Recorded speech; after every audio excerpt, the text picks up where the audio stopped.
kondisi mata yang ptosis atau seperti ngantuk itu bisa diakibatkan karena penggunaan obat-obatan tertentu. Nah, ini viral, dibicarakan sama banyak sekali orang gitu ya, dan influencer, dan ya Dr. Tompi sampai sekarang nggak komen apa-apa terkait itu. Ya mungkin juga disuruh jangan komen. Dan karena si Coki adalah orang yang sangat ahli, nggak sangat sih, cukup ahli atau cukup berpengalaman dengan obat-obatan tertentu, inisialnya gitu ya, harusnya kan dia tahu ada isu yang seperti ini. Kenapa itu nggak dibahas? Kenapa? Harusnya tanya dong, orang yang paham betul kok malah nggak nanya sih ya. Ya kalau Coki bilang nggak tahu, kayaknya kok mustahil ya. ya biasanya dalam sebuah strategi komunikasi, sesuatu yang tidak dibahas itu memang adalah inti atau masalah yang sebenarnya. Sehingga ya kemasannya, wajah saya dari kecil ya sudah begini, lahir ya sudah begini gitu ya, kata Gibran gitu ya. Ya nggak tahu apakah benar dari lahir, kan saya nggak lihat Gibran lahirnya kayak gimana. Ya kalau lihat malah tambah bahaya gitu kan. Tapi ya kemasan ngobrol dan santai di warung begini memang ya membuat Gibran lebih sesuai gitu ya, membuat Gibran lebih pas rasanya untuk muncul gitu, dibanding ketika dia harus berpidato di mana waktu itu yang yang sangat kaku sekali gitu ya. Ya memang sebaiknya Gibran lebih banyak di warung lah daripada di forum-forum internasional atau forum sebagai wakil presiden gitu. Karena kalau Gibran sama Coki sama Muslim itu cocok sekali gitu, bagus. Lebih pas di sana lah. Balik lagi di Nyerocos Politisi Mexos. Ini terkait soal Mas Wapres guys ya. Udah lumayan banget ya, sekarang Mas Wapres udah mulai ketemu sama mahasiswa gitu ya. Tapi yang anehnya, setiap pertanyaan mahasiswa ini, si Mas Wapres ini nggak nyambung guys. Pasti emang nggak nyambung, nggak tahu dia jawab apa gitu dengan pertanyaan yang jauh, sangat jauh berbeda gitu jawaban seorang Mas Wapres guys ya.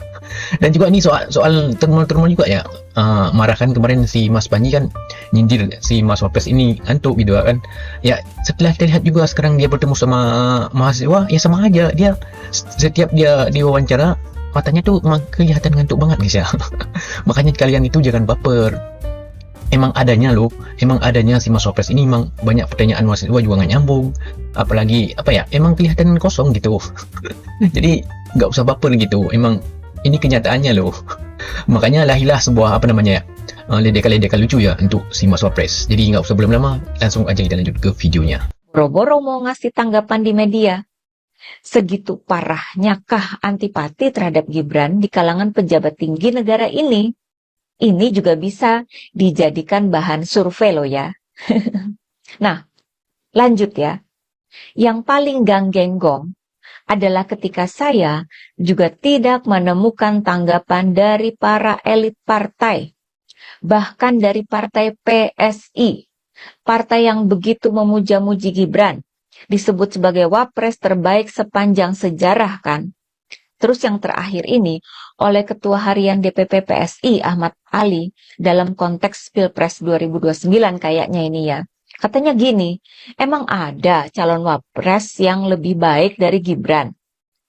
Tuh kan, PSI itu sangat memuja Gibran. Buat 2029 aja sudah dikasih dukungan besar. Tapi kok PSI juga nggak ada suara atau tanggapannya ketika nyawa Gibran terancam? Kok aneh ya? Padahal mereka sudah sering membicarakan soal Pilpres 4 tahun lagi. Walaupun masih lama. Begitu soal nyawa yang sangat-sangat penting, malah diam-diam aja. Saya kira Gibran perlu mempertanyakan bagaimana sebenarnya perasaan PSI terhadap dia. Memang benar-benar mendukung dan memperhatikan, atau sekedar mau dimanfaatkan buat pemilu aja. Semua ini sebuah fenomena menarik yang mestinya diperhitungkan oleh pihak Gibran ya, maupun bapaknya. Oke lah, kalau soal komentar netizen, itu kan memang ada yang pro dan kontra sama Gibran ya. Tapi kalau sesama pejabat tinggi, kok segitu nggak pedulinya sama keselamatan nyawa Gibran? Partai-partai politik pun juga sama cueknya. Seakan Gibran ini sudah nggak ada nilainya. bahkan dari partai yang diketuai oleh adiknya sendiri. Parah nggak sih? Kan tidak ada yang namanya visi misi wapres, program wapres. Yang ada visi misi presiden dan program presiden. Permisi Mas Gibran, apa Mas Gibran lupa menyebutkan visi misi waktu debat cawapres kemarin? Itu Mas. Insya Allah akan terbuka 19 juta lapangan pekerjaan untuk generasi muda dan kaum perempuan. 5 juta diantaranya adalah green jobs. Green jobs ini adalah... Permisi Mas Gibran, setahu saya green itu artinya hijau, berarti rumput. Job artinya pekerjaan. Kalau disimpulkan berarti pekerjaan mencari rumput. Apakah itu ngarit? Kita ini tidak ingin berburu di dalam kebun binatang. Kita ingin memperluas kebun binatangnya. Kita tanami, binatangnya kita gemukkan. Artinya apa? Ya nggak tahu Mas. Lah emangnya memperluas kebun binatang dan 19 juta lapangan pekerjaan itu untuk siapa Mas? Kebun binatang. Baik Mas, terima kasih. Lantas Mas Gibran melabeli diri jenengan sendiri sebagai apa? Saya melabeli diri saya sebagai pembantu presiden. Permisi Mas Gibran, jenengan itu wakil presiden, bukan pembantu. Status jenengan itu sama dengan presiden. Kalau Bapak Presiden Prabowo lagi sibuk, jenengan yang mewakili. Beda dengan pembantu Mas.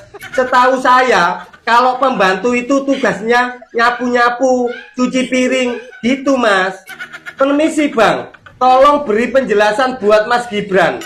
Mas Gibran kemarin waktu mencalonkan capres dan cawapres punya visi misi kan? Bahkan saat debat capres, debat wapres ada visi misinya. Bahkan dari dirimu yang mengatakan 19 juta lapangan pekerjaan. Bahkan ketika debat dengan Pak Mahfud MD, dirimu mengeluarkan gestur mengejek. Sekarang kamu mengatakan saya pembantu presiden. Seolah-olah kamu tidak punya tanggung jawab. Padahal tanggung jawabmu adalah membagi tugas, membagi pekerjaan.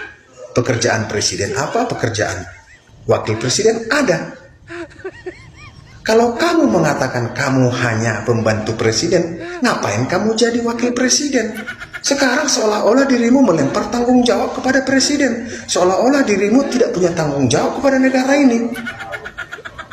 Padahal ketika debat presiden, debat capres, dirimu banyak menjanjikan.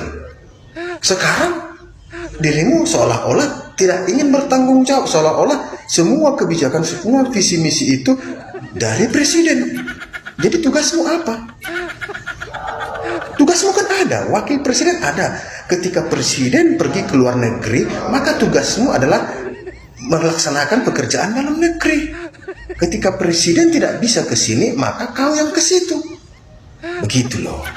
Nanti berpengaruh 2029, gak ada yang memilihmu. Baik Bang, penjelasannya. Terima kasih banyak. Permisi Bang, kalau Abang penjelasannya gimana? Gibran akui jadi wapres tak punya program. Saya pembantu, adanya visi misi presiden. Pantesan aja dia selalu kelihatan lelah dan ngantuk. Ya namanya juga pembantu. Pekerjaan pembantu itu kan lebih banyak daripada tuannya. Jadi sekarang kita tahu dan bisa memaklumi kenapa dia selalu kelihatan pelangap-pelongo. Mungkin karena dia kurang istirahat. Ya namanya juga pembantu. At least gua kira dia akan mengakui bahwa selama ini dia adalah Fugu Papa. Baik Bang, terima kasih. Permisi Bang, kalau Abang gimana penjelasannya? Saya cuma pembantu presiden, jadi nggak perlu punya visi misi sendiri. Sebentar. Ini seorang wakil presiden loh, dipilih langsung oleh puluhan juta rakyat Indonesia. Bukan cuma untuk jadi asisten pribadi. Terus, kalau nggak punya visi misi, kita milih dia buat apa? Masa jabatan setinggi itu cuma jadi figuran istana? Dan makin menarik pas lihat kunjungannya ke Papua. Papua itu adalah wilayah dengan masalah yang berat. Pendidikan yang tertinggal, kesehatan yang minim, konflik kemanusiaan, kemiskinan struktural. Tapi ke sana cuma main bola. Astaga. Main bola itu seru, rakyat senang, iya. Tapi Papua nggak cuma butuh hiburan, Papua itu butuh kebijakan, Papua itu butuh keberanian, Papua itu butuh pemimpin yang benar-benar kerja nyata untuk mensejahterakan mereka. Bukan cuma sekedar hadir, apalagi hanya main bola. Pertanyaannya sekarang, wakil presiden itu partner negara atau cuma ban serep kekuasaan? Karena bangsa sebesar ini gak butuh pemimpin yang hanya bisa bilang, saya cuma pembantu. Kita butuh pemimpin yang berani bilang, ini peran saya, ini yang saya perjuangkan. Wakil presiden tapi gak punya visi misi. Ini politik atau sekedar numpang jabatan? Baik Bang, terima kasih. Permisi Bang, kalau Abang gimana penjelasannya? Gibran akui jadi wapres tak punya program. Saya pembantu adanya visi misi presiden. Kalau kayak gitu namanya bukan wakil presiden lah, itu namanya menteri. Baik Bang, terima kasih. Kita nggak ngerasa Merasa apa Bang? bahwa kita adalah atasannya presiden, padahal kita yang gaji. Tepuk tangan yang udah kerja, mana yang udah kerja? Oke. Kita ini kan kita bayar pajak, di slip gaji lo ada tulisan PPH, betul ya? Itu kan dikumpulin ke negara, dipakai untuk gaji presiden, wakil presiden, menteri, aparat. Kita tuh, cuman kita nggak ngeh, abisnya di slip gaji tulisannya PPH, nggak ngeh. Coba kita ganti, PPH-nya diganti, tulisannya buat gaji Gibran. Nah, kan kita ngamuk kan? Buat gaji Gibran. Masa gaji Gibran dipotong buat gaji Gibran? Oh, demo tiap hari kita. Baik Bang, terima kasih. Tenang saja Pak Prabowo. Tenang saja Pak. Baik Mas Gibran, saya sampaikan kepada Bapak Presiden Prabowo ya. Permisi Bapak Presiden Prabowo, jenengan disuruh tenang sama Mas Gibran. Oh iya Pak, permisi saya mau tanya. Mas Gibran itu statusnya kan wakil presiden, bukan pembantu kan Pak? Wakil yang saya pilih terlalu muda, nggak ada itu dinasti-dinastian. Ketua masjid bapaknya.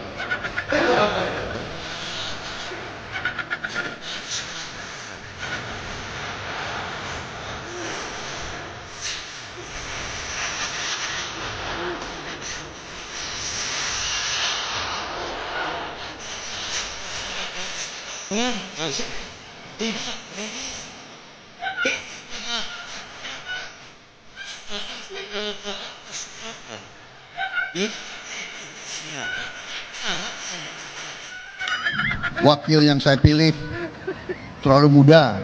Baik Pak, terima kasih. Pesan jenengan saya sampaikan kepada Mas Gibran.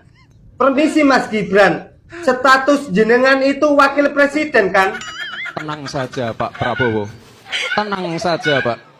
Saya sudah ada di sini. Saya melabeli diri saya sebagai pembantu presiden.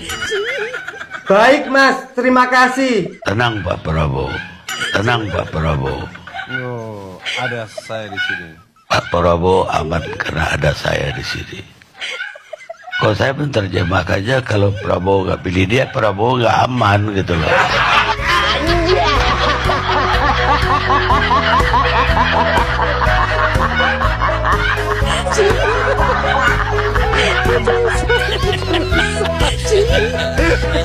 Munculnya Wapres di channel itu bagi Bengawan ini suatu yang memang dipersiapkan buat ngebalik persepsi publik yang tone negatif yang kerasa bisa diubah jadi positif.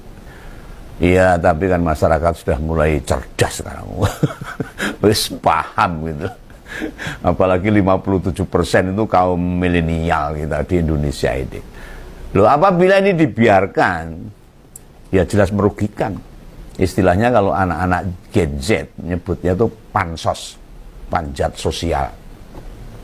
Isu negatif yang menyebar di medsos, nah itu perlu dikoreksi agar berbalik arah menjadi sebuah keuntungan yang bisa didapat. Loh, kenapa tak sebut panjat sosial? Loh, ibarat ada ombak itu, tahu kan, yang sedang menghempas tuh. Kira-kira dengan perahu kecil, opsi kita menentang ombak atau ngikut ombak atau apa gini, perumpamaan lain ya, perumpamaan lainnya begitu.